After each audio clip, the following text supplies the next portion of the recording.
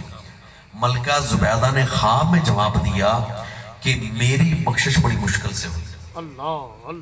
سوال کرنے والا حیران رہے گا خواب میں۔ اس نے کہا ملکہ تو نے تو بڑے اچھے کام کیے تھے۔ ملکہ زبیدہ کہتی ہے مالک کی صفت ہے بے نیاز، اللہ الصمد کا یہ ترجمہ ہے نا، بے نیاز۔ فرمایا کہ میرا ایک ایک عمل اللہ پاک کے دربار میں پیش ہوتا گیا، لیکن آواز آگے سے آتی گئی نامقبول نامقبول۔ ملکہ زبیدہ کہتی ہے کہ مجھے ایک عمل پر امید تھی، نہر، اور نہر کا نام زبیدہ نے آپ نہیں رکھا، عوام الناس نے، اس وقت کے لوگوں نے خوشی میں آ کر رکھ دیا نہر زبیدہ۔ ملکہ کہتی ہے کہ مجھے نہر زبیدہ کے معاملے پر بہت امید تھی، ملائکہ نے یہ معاملہ پیش کیا تو آواز آئی نامقبول۔ عوام کا لیا ہوا ٹیکس عوام پر خرچ کر دیا، اس میں زبیدہ کا ذاتی کوئی کمال نہیں، زبیدہ کا ذاتی کوئی کمال نہیں، عوام کا ٹیکس عوام پر لگ گیا۔ ملکہ زبیدہ کہتی ہے میرے اندر نا امیدی، مایوسی چھائی۔ اللہ پاک نے فرمایا ملائکہ جس دن یہ نماز عصر کے بعد شاہی باغ میں گھوم رہی تھی اور گھومتے گھومتے آذان مغرب کا وقت ہو گیا تھا، مؤذن نے مینار پر چڑھ کر جب اللہ اکبر کی صدا بلند کی تھی تو اس کا دوپٹہ سرکا ہوا کندھوں پر تھا۔ اس نے اللہ پاک کے نام کی تعظیم کی خاطر سرکا ہوا دوپٹہ اٹھا کر سر پر کیا تھا۔ جو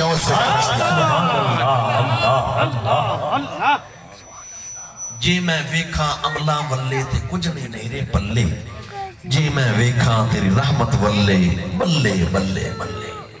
دنیا میں رہتے ہوئے اعمال ضرور اچھے کریں، اچھے اعمال، صالح اعمال، حسنات ضرور کریں، لیکن ناز جب بھی کرنا ہے رب کے فضل پر کرنا ہے، اس کی رحمت پر، آقا صلی اللہ علیہ وسلم کی شفاعت پر ناز کرنا ہے۔ اللہ پاک آقا صلی اللہ علیہ وسلم کی محبت، آقا غلامی نصیب فرمائے۔ وآخر